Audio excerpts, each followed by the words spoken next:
So this is May 2025, time zone 3, paper 1A.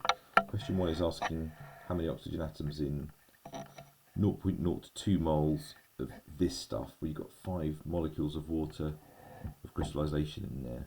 So there's 9 oxygens per one of those. So you've got to do 9 times Avogadro's number, which times by the number of moles in total that you've got, which is 0.02, and that will give you the answer D, I'm hoping. The way to think about this, if you struggle with that question, if instead of this it had just been, say, a molecule of, I don't know, water which has got 1 oxygen, if you had a mole of water, you'd have Avogadro's number atoms of oxygen. In this thing, if you've got 1 mole, you've got Avogadro's number times 9, because you've got 4 there and 5 there. You've just got to multiply that by the number of moles, and that will give you that answer. To work out the empirical formula that would be possible for MR of 58,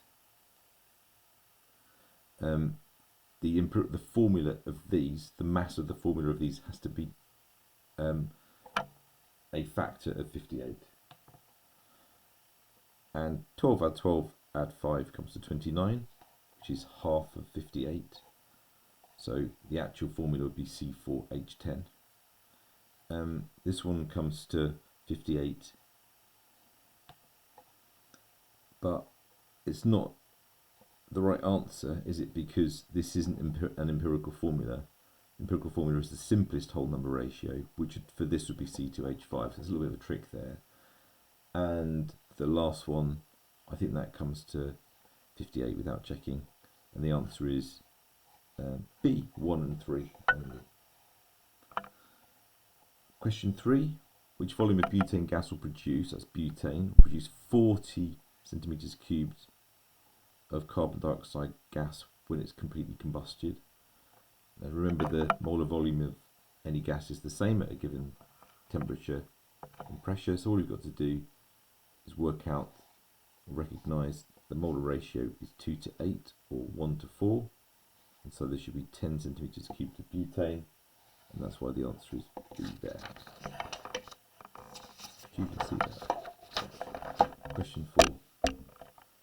What's the relative atomic mass of an element with the following mass spectrum? It's really tempting here to get a ruler out and to measure to see where things come exactly.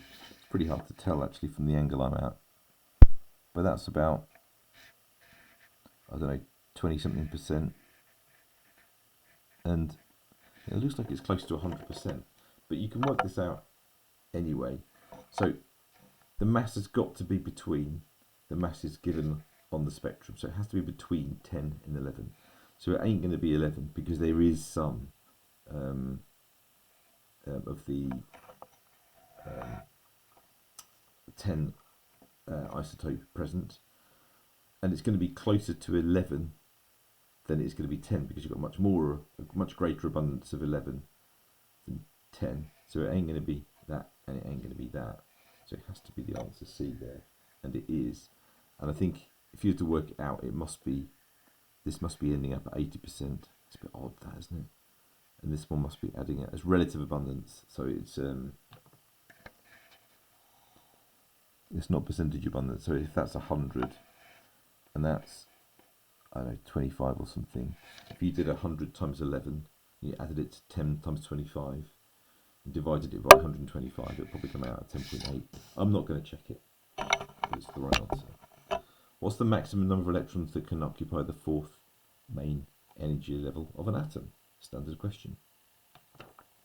This is just good fact stuff. I just made a couple of notes over here. So remember that SPDF, the number of electrons you can get in an S subshell, P subshell, D subshell, and F subshell go up by 4 each time. So you get 2 in an S subshell, 6 in a P subshell, 10 in a D subshell, and 14 in an F subshell. And the number of subshells you have go up each time you go up principal quantum number. So by the time you get to the fourth shell. There's S and P and D and F, and you end up therefore with, what's the question? 32 electrons that you can get in there. So that's the answer, C. What's the formula of a compound that you form with aluminium ions? Well, aluminium only forms 3+ ions. And you've got to work out what we mean by sulfate 6. So it's either, if you look at the options there, on the left, it's either this one must be sulfate 3-, that's that one. B must be where you've got SO3 2-. C must be SO4 3-, and the last one must be SO4 2-. If you work it through, the only one of those where the sulfur has an oxidation number of 6 is this one. You should recognise sulfate 6 anyway, really, and that's a 2- ion. And you've got 3 lots of 2- for the sulfates, 2 lots of 3+, so it has to be D. Has to be D is the answer there. Substance has got the following properties. So it's got a fairly high melting point, doesn't conduct when solid, but does conduct when molten. So you're kind of thinking ionic straight away, really, because of the change in conductivity. But it's got a pretty high melting point as well, much higher than most simple covalent substances. If you were to compare ammonia and phosphine, the big difference is that in ammonia it's got hydrogen bond donor and hydrogen bond acceptor, and so if you had 2 of them in a pot that have London force attractions between them, make sure you can draw, not London forces, sorry, hydrogen bonds, make sure you can draw hydrogen bonds between molecules. Dotted lines, lone pairs, delta pluses, delta minus. It should be 180-degree angle around the hydrogen there, but it's not too big a problem. Question 9. I'd strongly recommend you spend some time making sure you know how to work out the formal charges. The formula is just one that you can learn. But this is, if you ever see an oxygen double bonded like that, formal charge of 0, oxygen with 1 less bond than usual, be -1, -1. So if they've got a formal charge of -1 each, the nitrogen must have a formal charge of +1. So if you see a 4 bonded nitrogen, it'll always have a formal charge of +1 anyway. So there we are. Go learn that rule. I'm not going to cover that in detail now. Question 10. Hybridization of carbon and oxygen in carbonate. So if we were to draw a carbonate ion,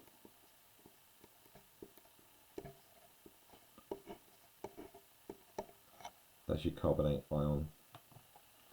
So I think it's relatively straightforward to show that the carbon, the central carbon there, just like any carbon that's bonded to 3 different things, 1 double bond and 2 single bonds, like for example an alkene, it's sp2, so it's either A or B. The carbonate's kind of funky because it's actually resonance stabilization, so the double bonded carbon to oxygen could be considered there, or there, but really it's a resonance structure, and the pi cloud is distributed over the entire structure. Now, for that to happen, the oxygens must be sp2 hybridized, because the lone pair must be overlapping with the whole structure. So it's not a very satisfactory answer, but the oxygen must be sp hybridized in carbonate like that. What's the order of metallic bond strength from strongest to weakest? So I'm going to deal with this bit at a time. So as you go down group 1, the melting point decreases. You might remember from your group 1 studies that if you chuck lithium, sodium, potassium into water, potassium melts very easily, it's very soft. So the metallic bonding is very weak. And that's because the delocalized outer electron is further from the nucleus than it is, and more shielding than it is for the other group 1 elements. So potassium has got weaker metallic bonding than sodium. So it has to be one where potassium's weaker than sodium. So it's either that one or that one. It's either A or C. And if you go across a period, the metallic bonding strength increases because you've got a greater number of electrons that can be delocalized, so more electrons in the outer shell. You've also got a greater charge on the ions. So if you're forming, for example, an aluminium 3+ ion, as opposed to a sodium or potassium 1+ ion, the fact that it's a 3+ ion means there's a greater attraction to the delocalized electrons, and that's if you compare it. So aluminium's got to be stronger, therefore, than magnesium, has a high melting point, better conductivity, all that stuff. So the answer is 11A. Which of these is in the F block of the periodic table? So you need to know where the S block is. P block, D block, and F block. So the S block, the outermost electrons are in an S subshell, that's that one. P block, outermost electron in a P subshell, that's the P block.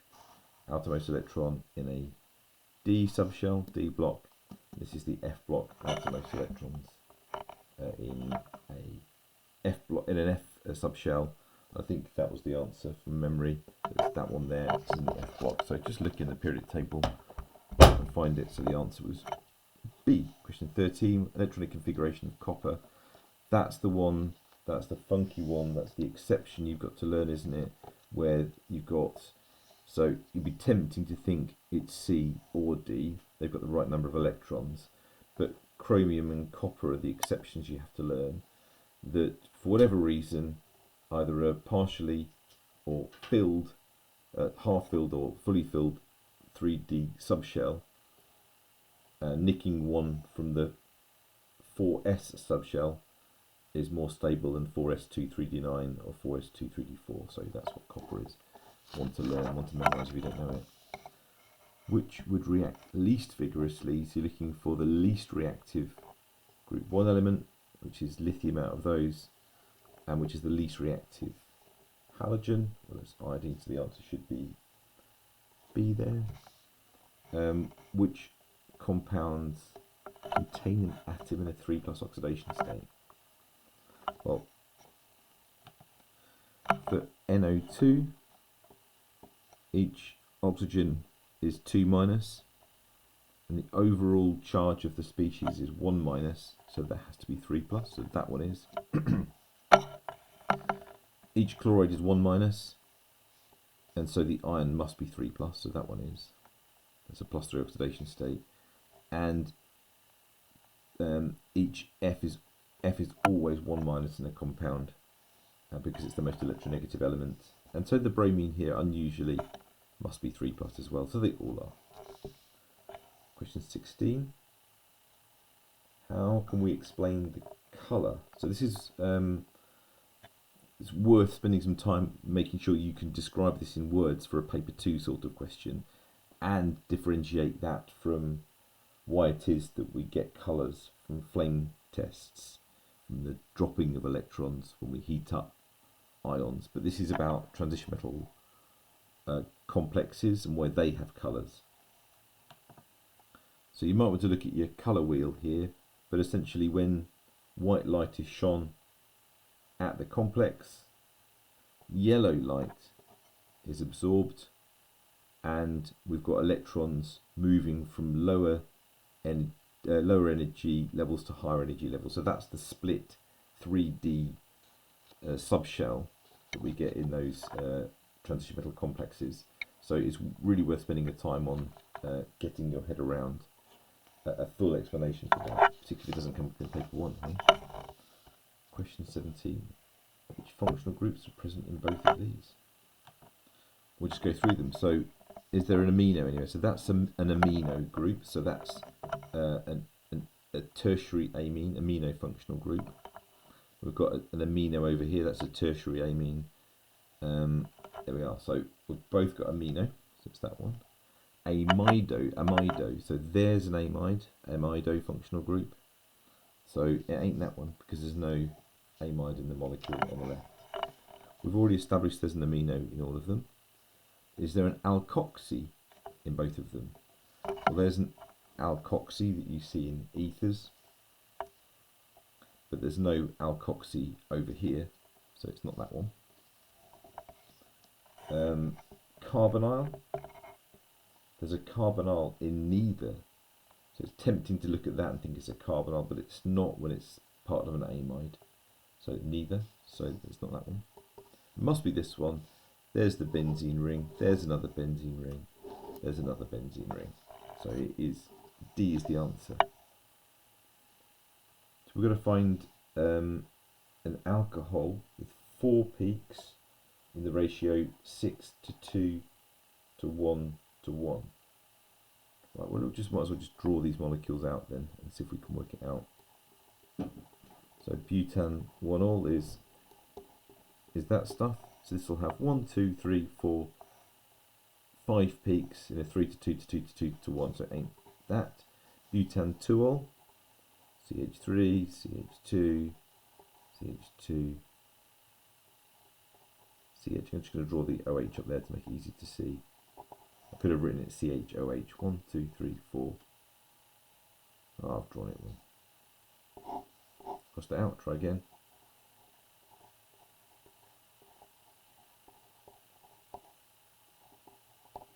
Okay, so this has got 1, 2, 3, 4, 5 peaks. It's not going to be that in a 3 to 2 to 1 to 1 to 3 ratio. 2-methyl propan 1-ol. So there's the prop, an ol at an OH at the 1 position and a methyl at the 2 position. And then we'll stick the hydrogens on.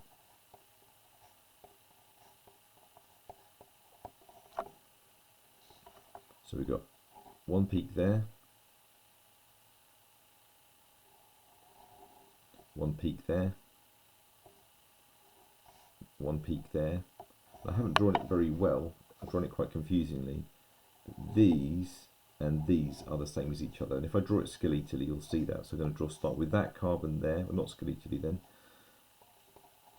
CH3, CH3, CH2, OH. You can see it 1 to 2 to 1 to 6.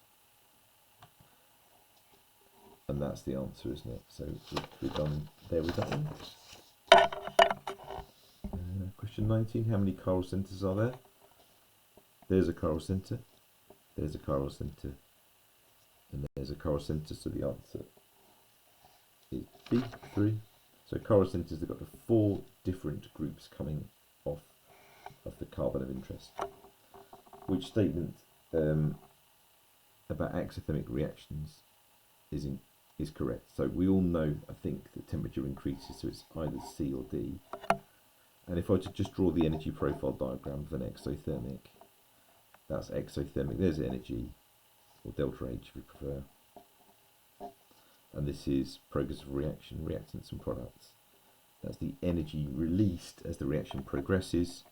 So the products down here have lower enthalpy, lower H, so just put H on the axis rather than delta H. So D is the answer. Energy released as you go from reactants to products, which is why the surroundings increase in temperature. We're going to work out the enthalpy change of combustion. We're going to use Q equals MC delta T, and we're going to use delta H equals minus Q over N. So we've got a mass of water is 200, C is 4.18, and the change in temperature is 5 Kelvin. I'll just type that into my calculator, and that gives me 4,180 joules. And before we work out the enthalpy change of combustion, worth remembering that delta H is equal to minus Q over N if it's exothermic. We really ought to convert this to kilojoules to start with, so it's 4.18. What? 4.18 kilojoules, and we just got to then work out the number of moles of methanol. So we've got 0.321 grams and 32.05 is the formula mass. So it's 0.321 over 32.05 gives you essentially 0.01. So if you do 4.18 over 0.01, you end up with the top answer, the one closest to it is that number there, A. I've got 4.18 because I did a little bit of rounding just to hurry things along. If you don't round everything like I did, you end up with 4.17. Moving on. So the electron affinity is defined as the enthalpy change when 1 mole of electrons is added to 1 mole of gaseous atoms. And you can see that that's what's going on in that step there. We've got chlorine atoms, 1 mole of them turning into 1 mole of chloride, 1 minus ions, and they're in the gaseous phase. That's all good, so that must be the answer, which is C. In which reaction does entropy decrease? Well, if you're going from a solid to aqueous, that's an increase in entropy, increase of disorder. If you're going from gases to solids, that's a decrease, so that must be the answer. If you go from gases to solids, you get an increase in order rather than disorder. This one, you've gone from solid to gas essentially, plus aqueous isn't changing, increase, solid, solid, and you're producing a gas, so B is the answer. If you remember that delta, for this one, if delta G equals delta H minus T delta S, it's a non-spontaneous reaction. So non-spontaneous means that delta G must be positive, and when that's at low temperature, but spontaneous at high temperature. For no particular reason, I'm going to start with, well, if we put it this way, so if we've got this will be a classic example of this will be thermal decomposition of calcium carbonate. So you have to heat it up and it will break down. It's an endothermic reaction. You have to keep heating it throughout. But at high temperatures it goes because the forward reaction is entropically favoured. Right, so what's going on there? So at high temperature, because the delta S is positive, if you get a big number for T and a big positive number for delta S, you multiply T and S together, it's delta H minus that big number. So at high temperatures, delta G becomes negative. And so delta S must be positive, right? So it's it must be either C or D. And I've already told you it's C, it's an endothermic reaction. But you've got to have a reaction which is non-spontaneous at low temperature. So when this is close to negligible, we've got to have a positive delta G, and therefore the delta H must be positive. Right? So at low temperatures, this could be close to 0 Kelvin, let's say. So this term here will be negligible. So it's when delta H is positive, delta G must be positive. Question 25. Well, to get an atom economy of 100%, it must be A there because you've only got one product. Simples. What can you do to monitor the progress of this reaction? Well, because you've got a change in pH through the course of the reaction, because you're using up HCl, you can use a pH meter. You're also producing a gas, so we can use a gas syringe. And you're expected to know that non-transition metal compounds, generally speaking, are colourless. Everything here is colourless, so colorimeter is not going to serve you very well at all. So it's 1 and 2 is the answer. P and Q are mixed together. We've got the initial rate for each reaction, and you've got to work out the order with respect to each one. So in experiment, or as you go from experiment 1 to 2, there's no change in concentration of Q, we halve the concentration of P and we half the rate. So that must be a first order with respect to P. So it's either A or B or D. And as you go from experiment 1 to 3, P doesn't change, concentration of P doesn't change, concentration of Q doubles, and the rate doubles. And so it must be first order with respect to Q as well. So the answer hopefully is A, which is units for rate constant. So the best thing to do here is rearrange to make K the subject to the equation. The units for rate, well, I'll just rearrange to start with.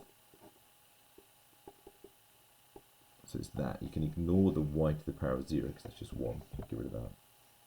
Units for rate are moles per dm cubed per second. And the units for the concentration are moles per dm cubed. And we can write that out twice because it's second order. So that will cancel, that will cancel. So we've got seconds to the minus 1 over moles per decimeter cubed. So if you were to flip the moles per dm cubed onto the top, you end up with mol to the minus 1 dm cubed seconds to the minus 1. Hopefully that matches one of these answers. And it looks like it's C, which is the right answer. Which statement about this equilibrium is correct? Well, the first one's not. If you remove water from the equilibrium, from the reaction mixture, the equilibrium will shift to the right to oppose that change. So that's just Le Chatelier's principle. Remove water, equilibrium will shift to the right. Adding ethanol, that's ethanol, isn't it, will move the equilibrium to the left. Well, that's not true either. If you increase the amount of ethanol in there, again, the equilibrium will shift to the right to oppose the change you've made to it. So that's not right. If you take away ethanol, the equilibrium shifts to the left. Well, that is true. So if you take away ethanol, the equilibrium will shift to the left to replace it. That's right. And I've already kind of covered this, but that one must be wrong as well. Add water will shift the equilibrium to the left, not the right, so that's not right. How many moles of oxygen are needed for the complete combustion of 11.5 grams of this stuff? You've been given an MR there, so let's work out the number of moles to start with. Moles equals mass over MR, and that comes to 0.2608 moles. But what we need to do is to work out the balanced equation as well. So it's complete combustion of, what is it, propane, C3H8, oxygen. Complete combustion always gives you carbon dioxide and water. We've got 3 carbons, so there must be 3 carbon dioxides. We've got 8 hydrogens, so there must be 4 waters. So you've got over on the right hand side 6, 10 oxygens, so we need 5 O2s. So how many moles of this we've got, which we've just worked out, 0.2608. We've got to times that by 5 because it's 5 moles of oxygen. And that comes out at 1.304, and the closest answer there is that one, so that's the right answer. And it's rounded to 3 sig figs instead of 4. pH of, well, this is dead easy. pH is equal to minus the log of the hydrogen ion concentration. This is a strong acid, so the hydrogen ion concentration is equal to the HCl concentration. So you're just going to do minus the log of 0.001, and that comes to 3. You should be able to do that in your head. pH of 1 is 0, pH of 0.1 is 1, pH of 0.02 is 2, 0.001 is 3. But anyway, you can use a calculator these days. Which solution is acidic at 25 degrees?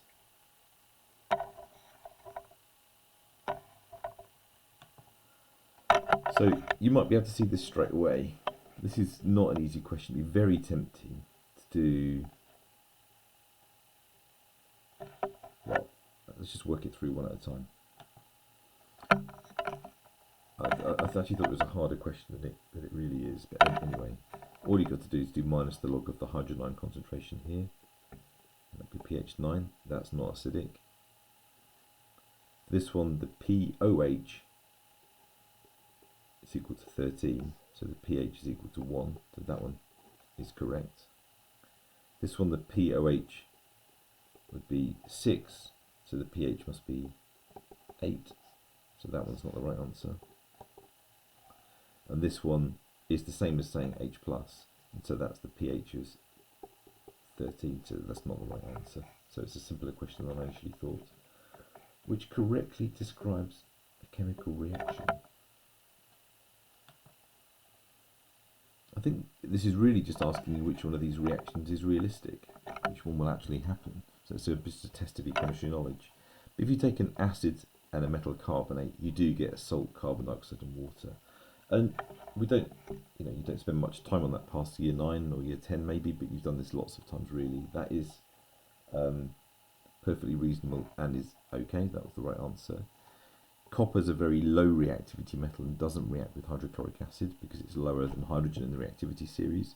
It does, by the way, react with concentrated nitric acid because in a redox reaction, nitric acid at high concentrations is an oxidizing agent. But anyway, if you reacted these two together, you'd simply get neutralization, then it was water, so that's not right, not rather than hydrogen. This one you've got acid plus metal hydrogen carbonate, you would of course get carbon dioxide there. So it's a little bit about chemical literacy, but it's also a little bit about the fact that a couple of them just aren't even balanced, make no sense. Right, let's walk you to this one slowly. So if we take, I'm just going to use ammonia as my example. What do we mean by Kb? If we take ammonia and react it with water, or any base react it with water, so it could be using any one of these, you end up with the ammonium salt,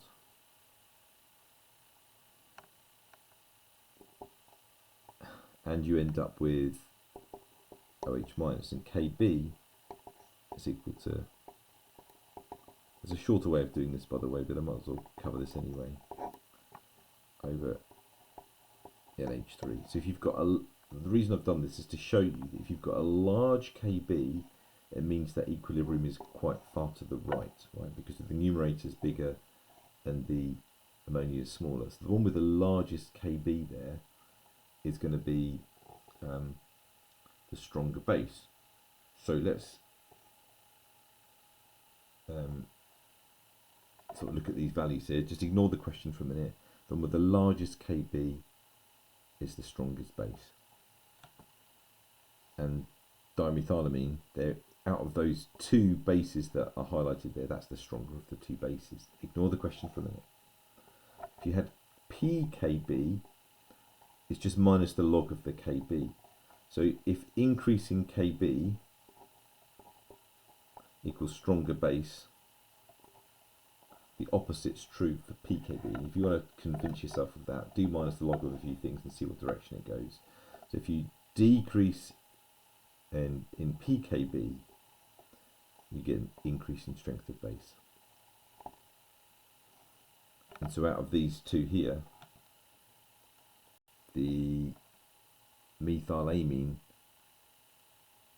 is a stronger base because it's got a smaller pKb. So smaller pKb, stronger. So out of those two, that's the stronger one there.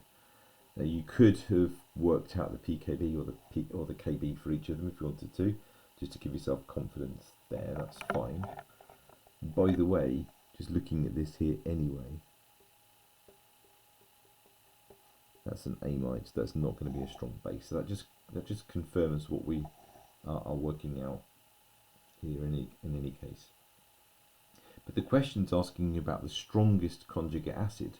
Now I went through this in class recently. You're expected to know that Ka times Kb is equal to Kw, or pKa, add pKb is equal to 14.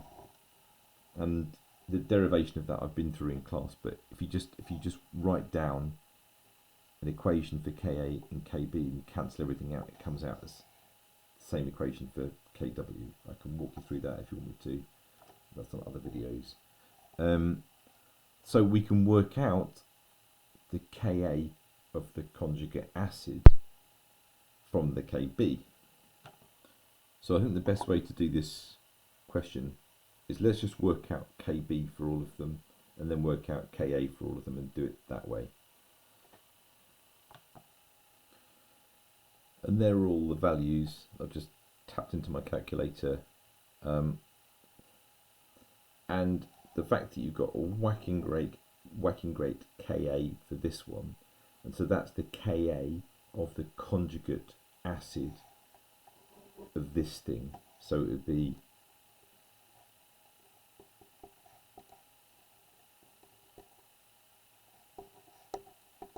or the plus on there, or sorry, that. So that thing is this is a terrible base, and its conjugate acid is an excellent acid, and so that's why the equilibrium would lie to the very much right for the conjugate acid.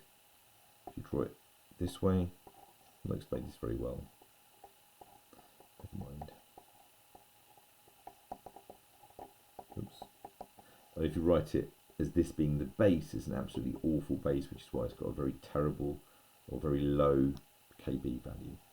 I hope that made some sort of sense. I should clarify the reason how I got to these numbers. So I got to the Kb from doing 10 to the minus 3.35, 10 to the minus 14.5 gives you those values, and then to get to these values I did a rearrangement of this here. So Kw, which is 1 times 10 to the minus 14, divided by the value for Kb is equal to the Ka of the conjugate acid. Okay, and the bigger the conjugate, the value for the conjugate, bigger the value for Ka for the conjugate acid, the more acidic the acid is. So you could have done this much simpler, simply by looking for whichever is the smallest Kb or whichever is the biggest pKb. That would have done it as well. What is the pH of a buffer which contains that one, those numbers? Right, let's just remind you, if ever you're asked in a paper 2 to write out a value for Ka or for an equation for Ka, please let's write it out properly. So it's that. You don't write A minus there. You don't write the shortened version that I'm going to write in a minute.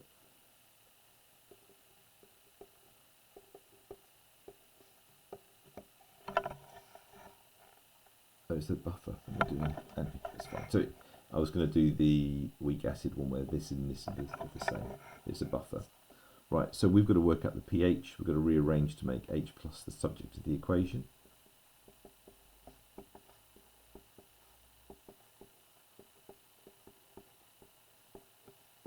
Simply rearranging this equation here.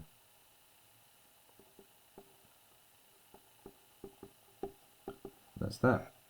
We can work out the Ka, which is 1.778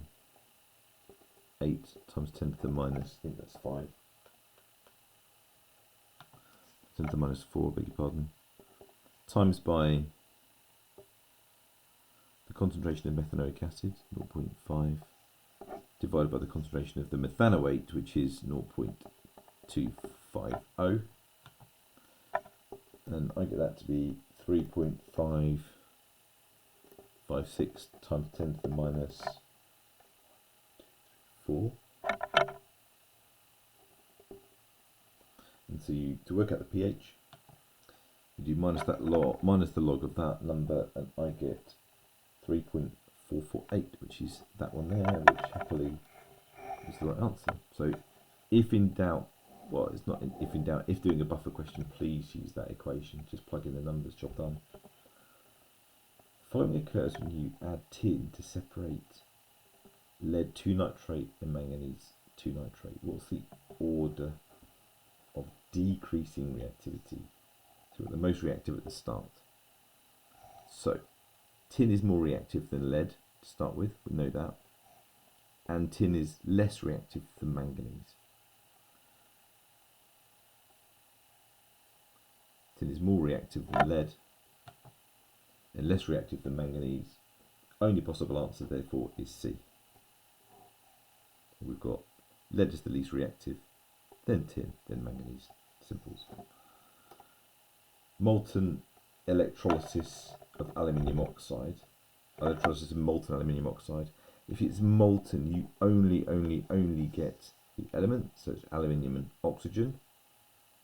And so it definitely won't be that one or that one. And aluminium ions, they're cations, they're going to go to the cathode and get reduced, so it's got to be A. And the oxide ions, which are negatively charged, are going to go to the anode. Job done. 37 is indeed A. What can be reduced to produce butanal? Just remind you what butanal is, those of you who are struggling with aldehydes. That's butanal. If you want to reduce something, it has to be something that is more highly oxidized than that. And so the only answer could possibly be the carboxylic acid.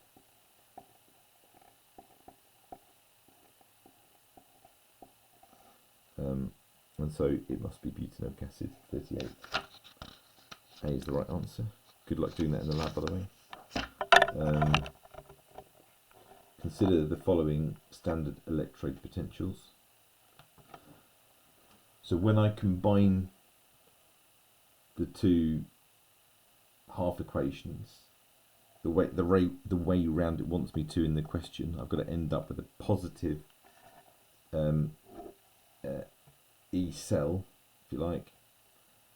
So let's do this. So if I'm combining the Fe2 plus and zinc, so it's Fe going in the forward direction, so plus, if you like, minus 0.45. Take away, so the equation, by the way, I'm using here is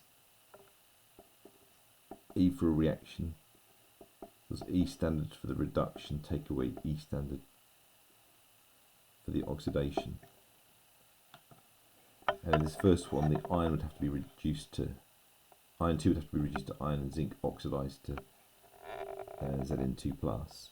So it's minus 0.45, take away minus 0.76.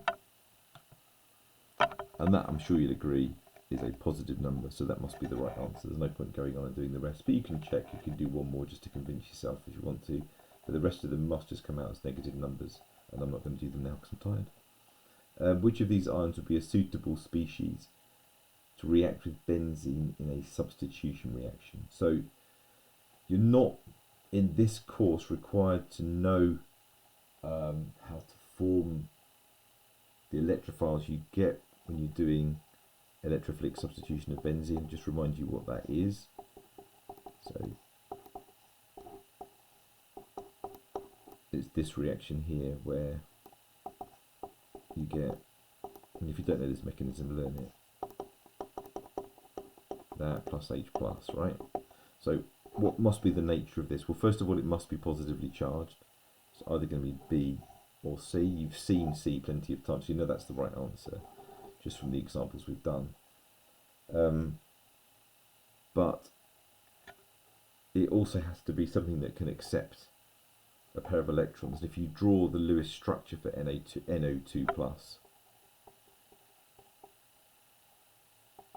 it's that, so that can accept that pair of electrons from the benzene ring, whereas an ammonium ion cannot do that.